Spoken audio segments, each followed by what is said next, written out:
ഓം നമോ ഭഗവതേ വാസുദേവായ. ഹരിമുരളീരവത്തിലേക്ക് എല്ലാവർക്കും സ്വാഗതം. നാരായണായ നമ നാരായണായ നമ നാരായണായ നമ നാരായണ നാരായണായ നമ നാരായണായ നമ നാരായണായ നമ നാരായണ. ഇന്ന് നമുക്ക് 9ഉം 10ഉം ശ്ലോകങ്ങൾ പഠിക്കാം. ശ്രീമന്നാരായണീയം ദശകം 22 അജാമിളോപാഖ്യാനം ശ്ലോകം 9. നൃണാമബുദ്ധ്യാപി മുകുന്ദകീർത്തനം ദഹത്യഖൗഖാൻ മഹിമാസ്യ താദൃശ യഥാഗ്നിരേഥാംസി യഥൗഷധം ഗദാൻ ഇതി പ്രഭോ ത്വത്പുരുഷാബഭാഷിരേ. ഈ ശ്ലോകം എങ്ങനെ ചൊല്ലുകയെന്ന് നോക്കാം. നൃണാം അബുദ്ധ്യ അപി ചേർത്തിട്ട് നൃണാമബുദ്ധ്യാപി. ബ എന്നുള്ളത് ബാലൻ എന്നുള്ളതിലത്തെയാണ് ഭൂ എന്നുള്ളതിൻ്റെ. ധ്യ ദ ഥ എന്ന് ചേർന്നതാണ്. അപ്പോൾ അത് നന്നായിട്ട് ഊന്നി പറയണം. മുകുന്ദ കീർത്തനം, മുകുന്ദ ന ദ എന്നാണ്, മൃദുവായിട്ട് പറയാനുള്ളതാണ്. ദഹതി അഖൗഖാൻ ചേർത്തിട്ട് ദഹത്യഖൗഖാൻ. ഖ എന്നുള്ളത് മേഘം എന്നുള്ളതിൻ്റെ ഖ എന്നാണ്. അത് നന്നായിട്ട് ഊന്നി പറയണം. മഹിമാ അസ്യ, മഹിമാസ്യ താദൃശ അവിടെ വിസർഗം, അപ്പോൾ വിസർഗം പറയണം. യഥാ അഗ്നിർ ഏഥാംസി ചേർത്തിട്ട് യഥാഗ്നിരേഥാംസി. യഥ എന്നുള്ളതിൻ്റെ ഥ എന്ന് നന്നായിട്ട് ഊന്നി പറയണം. അഗ്നിർ, അഗ്നി ഗ ന ചേർന്നതാണ്. അഗ്നിർ ഏഥാംസി. ഥാം എന്നുള്ളത് ധനം എന്നൊക്കെ ഉള്ളതിൻ്റെ ഥ എന്നാണ്, നന്നായിട്ട് ഊന്നി പറയണം. യഥാഗ്നിരേഥാംസി യഥൗഷധം. യഥ ഔഷധം അത് ചേർത്തിട്ട് യഥൗഷധം. ഥ എന്നുള്ളത് ഇവിടെയും കഥ എന്നൊക്കെ ഉള്ളതിൻ്റെ ഥ എന്നാണ്, നന്നായിട്ട് ഊന്നി പറയണം. ഔഷധം. ഥ എന്നുള്ളത് ധനത്തിൻ്റെ ഥ എന്നാണ്. ഔഷധം.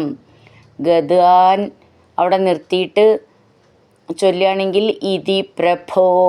ഭ എന്നുള്ള അക്ഷരം നന്നായിട്ട് ഊന്നി പറയണം. ഗദാനിതി പ്രഭോ ചേർത്ത് ചൊല്ലുമ്പോൾ, അവിടെ നിർത്തി ചൊല്ലുമ്പോൾ ഗദാൻ ഇതി പ്രഭോ. ഗദാൻ എന്നുള്ളത് ഗദ എന്നുള്ള ആയുധമല്ല, രോഗങ്ങളെ എന്നാണ് അർത്ഥം. ത്വത് പുരുഷ ബഭാഷിരേ. ത്വത് പുരുഷ ബഭാഷിരേ. ബ എന്നുള്ളത് ബാലൻ എന്നുള്ളതിൻ്റെ മൃദുവായിട്ട് പറഞ്ഞാൽ മതി. ഭ എന്നുള്ളത് നാലാമത്തെ ഭ എന്നാണ്, നന്നായിട്ട് ഊന്നി പറയണം. ബഭാഷിരേ നീട്ടിയിട്ട് അങ്ങനെ നിർത്താം. ത്വത് എന്നുള്ളതിൻ്റെ ത്വ നാവാള ചിഹ്നം ശ്രദ്ധിച്ചോളൂ. നൃണാമബുദ്ധ്യാപി മുകുന്ദ കീർത്തനം ദഹത്യഖൗഖാൻ മഹിമാസ്യ താദൃശ യഥാഗ്നിരേഥാംസി യഥൗഷധം ഗദാനിധി പ്രഭോ ത്വത്പുരുഷാബഭാഷിരേ. അടുത്തത് 10ാമത്തെ ശ്ലോകം.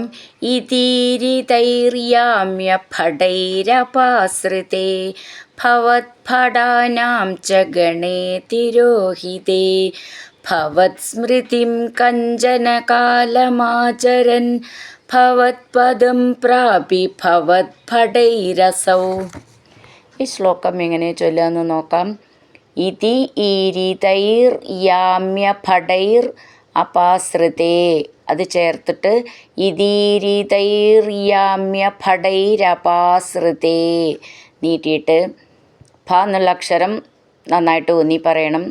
ഭവത് ഭടാനാം. ഭവത് ഭടാനാം ച ചേർത്തെഴുതുമ്പോൾ ഭവത് ഭടാനാം ജ ജ എന്നാവും. ഭ എന്നുള്ള അക്ഷരം നന്നായിട്ട് ഊന്നി പറയാനുള്ളതാണ്. ഗണേ തിരോഹിതേ നീട്ടിയിട്ട് ഭവത് സ്മൃതിം. ഇവിടെ അതേപോലെ ഭ എന്ന് നന്നായിട്ട് ഊന്നി പറയണം. കഞ്ചന ഞാ ച എന്നാണ്. കഞ്ചന. കാലം അചരൻ ചേർത്തിട്ട് കാലമാചരൻ. ഭവത് പദം. ഭവത് ഭ എന്നുള്ള അക്ഷരം നന്നായിട്ട് ഊന്നി പറയണം. പ്രാപി ഭവത് ഭടൈർ അസൗ എന്നാണ്, രസൗ എന്ന് വായിക്കരുത്. ഭവത് ഭടൈരസൗ അങ്ങനെ നിർത്താം. ഇതീരിതൈര്യാമ്യ ഭടൈരപാസൃതേ ഭവദ്ഭടാനാം ച ഗണേ തിരോഹിതേ ഭവത് സ്മൃതിം കഞ്ചന കാലമാചരൻ ഭവത്പദം പ്രാപി ഭവദ്ഭടൈരസൗ.